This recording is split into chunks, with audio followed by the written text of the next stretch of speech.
Pelo jeito, já era. Mas isto tudo que está acontecendo, serve para nós conhecermos o verdadeiro brasileiro. O texto a seguir é grande, mas vale a pena você ler. Do site GGN. Como era o Brasil da ditadura que Bolsonaro deseja, por Jean Philippe Stranco. O Brasil dos tempos do regime militar. No DW Brasil, Bolsonaro afirmou que deseja o país que tínhamos há 50 anos. Em 1968, os indicadores de desenvolvimento social eram bem diferentes dos atuais. Um terço da população era analfabeta, e grande parte sofria com a fome. Ao final de uma entrevista nesta segunda-feira, 15/10, o presidenciável Jair Bolsonaro, PSL, afirmou desejar um Brasil semelhante àquele que tínhamos há 40, 50 anos atrás, em tom de quem evoca uma era dourada perdida no país. O capitão reformado falava de costumes, criminalidade e educação como se essas coisas tivessem se degenerado ao longo das últimas décadas.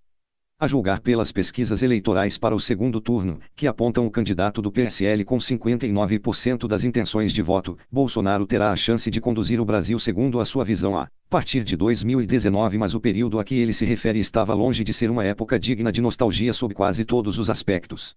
Voltando meio século no tempo, chega-se a 1968, o ano que abriu a fase mais dura do antigo regime militar. Defensor público da ditadura, Bolsonaro já deixou claro que não considera episódios como o ato institucional, número 5, a repressão e a tortura como aspectos negativos. Mas, para além do aspecto político, o Brasil de 50 anos atrás também era um país atrasado, com alta prevalência de miséria e fome e com péssimos índices de desenvolvimento social. Um terço da população era analfabeta, doenças infecciosas e parasitárias ainda apareciam entre as principais causas de morte, e a mortalidade infantil era 6 vezes maior que a atual. A criminalidade também havia começado a se tornar epidêmica nos grandes centros urbanos. E vários desses aspectos pioraram ao longo do regime. Saúde e expectativa de vida. Em 1968, não havia nada parecido com o Sistema Único de Saúde, SUS, criado em 1988. Somente parte da população com carteira assinada tinha acesso à saúde por meio do antigo Instituto Nacional de Previdência Social, INPS. Mesmo esse sistema sofria com a ineficiência.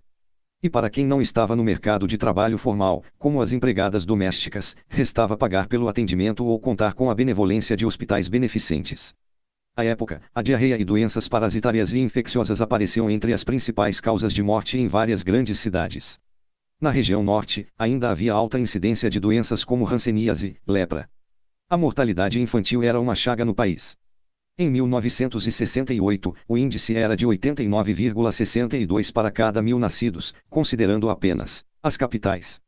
Em 2016, caiu para 14 por 1.000 na região Nordeste. Os números eram ainda piores, chegavam a 167,51 por cada 1.000 nascimentos. Os índices ainda pioraram em relação ao início da década, explicitando o sucateamento da saúde sob o regime militar. Em 1960, 60,2 por 1.000 nascidos morreram em São Paulo. Em 1968, foram 76,6 à época. A taxa nos Estados Unidos era de 19,8 segundo o antropólogo Luiz Eduardo Soares. Entre 1972 e 76, em todo o Brasil, morreram 1,4 milhão de crianças por causas associadas à desnutrição e à falta de saneamento, como difteria, coqueluche, sarampo, poliomielite e doenças diarreicas. Além disso, 72% dos que morriam no país tinham menos de 50 anos e, destes, 46,5% eram crianças menores de 4 anos. Também ao final dos anos 1960, a população de 47% dos municípios brasileiros tinha uma expectativa de vida de até 50 anos. Hoje, ela chega a 75,5 anos no país. O governo militar ainda mascarava a situação. Em 1974, o noticiário sobre uma epidemia de meningite em São Paulo foi censurado. Esconder a má situação para promover uma imagem fictícia do Brasil também era prática comum em relatórios oficiais. Em 1974, o governo encomendou um estudo para apontar como se alimentavam os brasileiros. Foram entrevistadas 55.000 famílias. O pediatra Ivon Rodrigues, da Academia Nacional de Ciências, afirmou em entrevista nos anos 80 que os resultados foram tão aterradores que o documento foi engavetado. Havia famílias que comiam ratos, crianças que disputavam fezes, disse ele. O relatório ainda mostrava que 67% dos brasileiros sofriam de subnutrição. Educação. Em 1968, o analfabetismo ainda era uma das maiores causas de vergonha nacional. No início da década, 39,7% da população com mais de 15 anos era analfabeta. Em 1970, 33,7% ainda não sabiam ler e escrever. A queda foi proporcionalmente mais lenta do que aquela observada entre 1950 e 1960. Em 1968, o governo militar criou o Movimento Brasileiro de Alfabetização, o Mobral. Foi um fracasso. Em 15 anos de existência, 40 milhões de pessoas passaram pelo programa, mas apenas 15 milhões foram diplomadas. Em sua entrevista, Bolsonaro citou ainda que deseja um país que respeite as crianças em sala de aula, como era há 50 anos. Mas, 5 décadas atrás, poucos jovens tinham a oportunidade de sequer ver uma sala de aula. Havia algumas ilhas de excelência pelo país, mas o acesso era para poucos.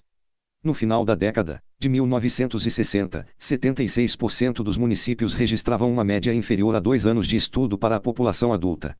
No Nordeste, a média de anos de estudo era de apenas 15 meses. No Norte, 9. Menos de 10% das crianças entre 4 a 6 anos frequentavam a escola. Hoje são mais de 90%. No final de 2017, 7% da população do país com mais de 15 anos de idade não sabia ler ou escrever, segundo dados do IBGE. Criminalidade. O Brasil de 2018 sofre, sem dúvida, muito mais com a violência do que em 1968. A taxa de homicídios em 2016 foi de 30,3 por cada grupo de 100 mil habitantes. Só que a atual epidemia começou a ser gestada, na época sobre a qual Bolsonaro demonstra nostalgia. Os números do período de São Paulo servem de amostra. Em 1960, 4 antes do golpe militar, a cidade registrou 5,7 homicídios por 100 mil habitantes. Eram, em sua maioria, casos envolvendo maridos traídos e disputas familiares.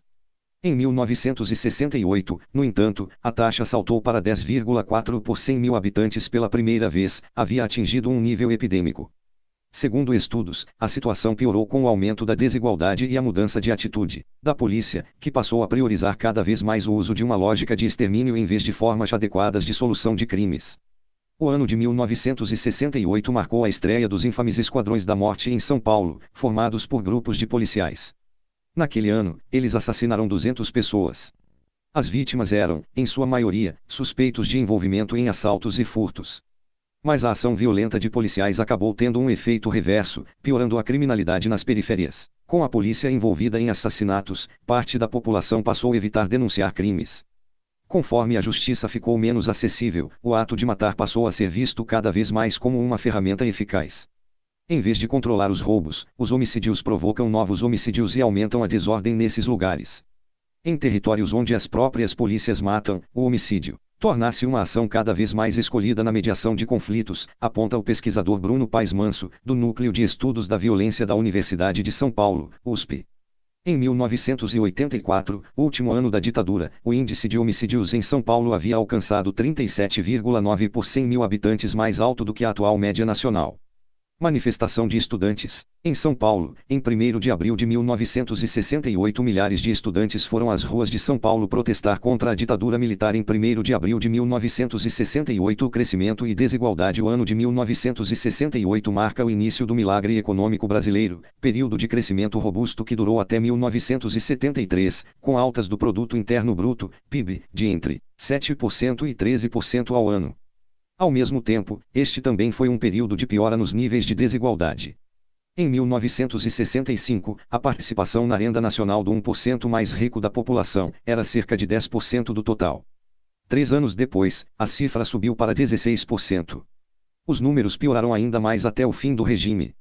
Já entre os 5% mais ricos, a participação na renda passou de 28,3% em 1960 para 34,1% em 1970. Em contraste, os 50% mais pobres, que recebiam 17,4% do rendimento total em 1960, passaram a 14,9% do total em 1970. Neste último ano, havia 3.275 municípios, 83% do total, cuja população vivia em grande parte com menos de meio salário mínimo por mês. Os indicadores também apontam que no período entre 1964 e 1974 ocorreu uma queda ou estagnação do salário mínimo real, apesar do crescimento da economia. Em São Paulo houve queda de 42% no poder aquisitivo do salário mínimo. Com os sindicatos banidos, os trabalhadores também não tinham canais para registrar a insatisfação. Situação das mulheres. O panorama para as mulheres também era pior do que o atual. Elas tinham menos participação na economia, tinham mais filhos e menos renda e estudo. O número de mulheres economicamente ativas em 1968 era baixo, mal alcançava 20%, contra 50% em 2010. A principal atividade delas era ajudar a formar famílias. Em 1970, a taxa de natalidade era de 5,8 filhos nascidos vivos por mulher. Hoje, é de 1,7. Elas também eram mais dependentes dos maridos, e ainda não havia a lei do divórcio, sancionada apenas em 1977. Naquela época, a renda média das mulheres era muito inferior à dos homens em todos os segmentos, como não escolarizadas e diplomadas. Em alguns casos, a discrepância chegava a 4 vezes o valor médio da renda.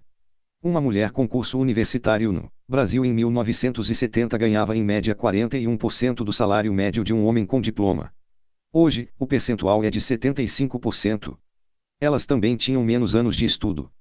A média no final da década de 1960 era de apenas 2,2 anos, contra 2,6 dos homens.